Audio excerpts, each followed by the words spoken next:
నాకంటే సీనియర్స్ కూడా చాలామంది ఉన్నారు. ఇది ఇంపార్టెంట్ అకేషను. అందరు అడ్వకేట్సు కలిసికట్టుగా ముందుకు రావాల్సి వచ్చి ఈ యాక్ట్ని ఏదైతే ఈ డ్రకోనియన్ లెజిస్లేషన్ ఏదైతే ఉందో దీన్ని మనం అపోజ్ చేయాల్సినటువంటి ఉంది. మేము వేరియస్ లీగల్ సెల్ మీటింగ్స్ మాకు జరుగుతున్నప్పుడు కూడా మేము ఇవన్నీ చెప్తూ ఉండేవాళ్ళము. దీనివల్ల చాలా ఇందులో తప్పులేనే కాదు, ఇప్పుడు మనకి ఇందులో చూస్తే మన ల్యాండ్ సీలింగ్ యాక్ట్ దగ్గర నుంచి అగ్రికల్చర్ ల్యాండ్ సీలింగ్ యాక్ట్ నుంచి అర్బన్ ల్యాండ్ సీలింగ్ యాక్ట్ నుంచి చాలా వచ్చినాయి ఇది వరకు.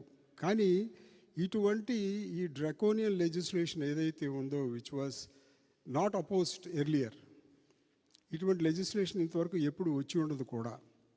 ఈ ఉన్న సిస్టమ్ని డీస్టెబిలైజ్ చేసి కొత్త సిస్టము అంటే ఇప్పుడు కాన్స్టిట్యూషన్లో ఉన్నటువంటి ఈ 3 bodies legislature, executive and the judicial functions తగ్గించుకుంటా ఎగ్జిక్యూటివ్ ఫంక్షన్స్ని పెంచి దీన్ని ఈ విధంగా ఈ సొసైటీకి ఎక్కువగా అన్యాయం జరుగుతుంది ఈ విధంగా ఈ చట్టం వల్ల అనేది క్లియర్గా తెలుస్తుంది. ఎందుకంటే ఈ చట్టం గురించి చాలామంది క్లియర్గా చదివారు, అవగాహన చేసుకున్నారు.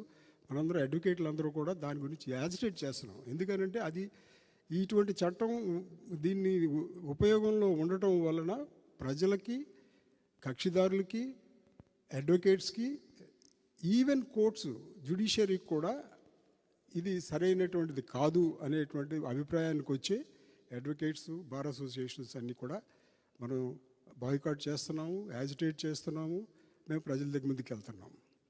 ఇందులో ఇప్పుడు చాలామంది ఉన్నారు కాబట్టి ఈ యాక్ట్ గురించి సీనియర్స్ వారి అభిప్రాయాలు చెప్పండి.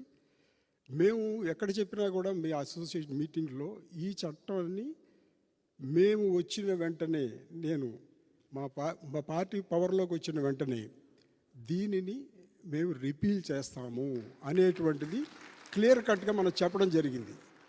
ఎందుకంటే రిపీల్ చేయడానికి 100 గ్రౌండ్స్ మనం చూపించవచ్చు, దీన్ని కంటిన్యూ చేయడానికి 1 or 2 గ్రౌండ్స్ ఉంటుంది అంతే. సో కాబట్టి ఏంటంటే మనం అందరం ఒక యునైటెడ్గా, but we should thank our Manohar garu. Initiation ఆయన తీసుకుని ఇనిషియేషన్ తెనాల్లోనే ఆయన గట్టిగా చెప్పడం జరిగింది. మనకి సంఘీభావంగా ఆయన కూడా మన దీనికి వచ్చారు. అదేవిధంగా ఇప్పుడు అధ్యక్షుల వారికి కూడా మేము వినిపించడం జరిగింది. ఇటువంటి చట్టాల వలన ప్రజలకు ఉపయోగం లేదు. చట్టాలు అనేది, లెజిస్లేచర్ అనేది ప్రజలకు ఉపయోగపడే చట్టాలు తీసుకురావడానికే వాళ్ళు ఎన్నుకున్నాం. ప్రజలకు వ్యతిరేకమైనటువంటి చట్టాలు తీసుకురావడానికి కాదు. ఓకే, అటువంటి చట్టాలు తీసుకొస్తే జ్యుడిషియరీ దాన్ని సెటిసైడ్ చేయొచ్చు, ఆ పవర్ ఉంది as a 3rd branch of the constitution. కానీ అది చేయటానికి కూడా దాని పవర్స్ కూడా తీసేస్తున్నారు. ఇప్పుడు లేవు అసలు. ఇప్పుడు సూట్స్ ఎందుకు రిటర్న్ చేస్తున్నారు? ల్యాండ్ టైటిలింగ్ యాక్ట్ ఇంప్లిమెంటేషన్లోకి వచ్చేసింది కాబట్టి సూట్స్ రిటర్న్డ్. దానివల్ల వీఆర్ మోర్ యాజిటేటెడ్. మనం యాజిటేషన్ అంటే మనం కాదు, మన క్లయింట్స్ ఎవరు? కక్షిదారులు, వాడు ఎఫెక్టెడ్ పర్సన్. ఇప్పుడు ఇందులో లోతుగా డిస్కస్ చేస్తే మనకున్నటువంటి ప్రాపర్టీ ఇంకొకటి పేరు మీదైనా రాసేయచ్చు, ఇంకోటి తీసుకొచ్చి మనమైనా రాసేయచ్చు. ఈ రెవెన్యూ సిస్టంలో రెవెన్యూ కోర్ట్స్ కానీ ఇవి అన్నీ ఎలా ఫంక్షన్ చేస్తాయి అనేది అందరికీ తెలుసు, because we practised also there. Colonial సిస్టంలో ఉన్నటువంటిది మనకి ఈ ఇండిపెండెన్స్ వచ్చినాక దాని నుంచి బయటికి రావాలనే మనం చట్టాలు చేసుకుని, కాన్స్టిట్యూషన్ చేసుకుని, దాని ప్రకారంగా మనం ఫాలో అవ్వకుండా చేసుకున్న తరుణంలో మళ్ళీ వెనక్కి వెళ్ళి ఆ బ్రిటిష్ వాళ్ళు చేసిందే మళ్ళీ మనం చేసుకుంటా రెవెన్యూ అథారిటీస్కి లీగల్ బ్యాక్గ్రౌండ్ లేనటువంటి వాళ్ళు, లీగల్ ఎక్స్పోజర్ లేనటువంటి బ్యూరోక్రాట్స్ చేతిలో ఎడ్యుకేషన్ సిస్టమ్ని మనం పెట్టడం అనేది ఎంతవరకు కరెక్ట్? దానికి ఏమైనా చెక్స్ అండ్ బ్యాలెన్సెస్ ఈ లెజిస్లేషన్ చేసే ముందు ఎవరితో డిస్కస్ చేశారా? డిబేట్ పెట్టారా? ఎఫెక్టెడ్ పర్సన్స్ని ఏంటి అనేది దాని అమెండ్మెంట్కి అడిగారా? ఏమీ లేదు. వాళ్ళంతటా వాళ్ళు చేసుకుంటూ పోయారు. ఏంటంటే యూ హ్యావ్ టు ఫాలో. అది అన్నట్టుగా చాలామంది ఈ చట్టం వచ్చిన తర్వాత ఈవెన్ సర్వే చేయటం అని వీటిలో ఇంప్లిమెంటేషన్ కూడా స్టార్ట్ అయిపోయింది. అక్కడ అడ్వకేట్ జనరల్ ఏమో హైకోర్టులో ఏం చెప్తారు, ఇంకా అపాయింటెడ్ డే లేదు ఇంకా ఇంప్లిమెంటేషన్కి అంటే, కోర్ట్స్ ఏమన్నారు, కోర్ట్స్కి డైరెక్షన్ ఇచ్చారు, యూ టేక్ ది సూట్స్ మీరు రిసీవ్ చేసుకోవచ్చు, ఎగ్జిస్టింగ్ సూట్స్ మీరు ఎడ్యుడికేట్ చేయొచ్చు అని ఇచ్చారు. అంతవరకే. అంటే అక్కడ కూడా ప్రతి చోట కూడా మనకి మిస్లీడింగ్, పబ్లిక్ని మిస్లీడ్ చేస్తున్నారు, అందరినీ మిస్లీడ్ చేస్తున్నారు. యాక్చువల్గా ఇది స్టే చేయాల్సిన కొన్ని అందులో ఇష్యూస్ ఉన్నాయి, కొన్ని సెక్షన్స్ హైకోర్టు స్టే చేసేది.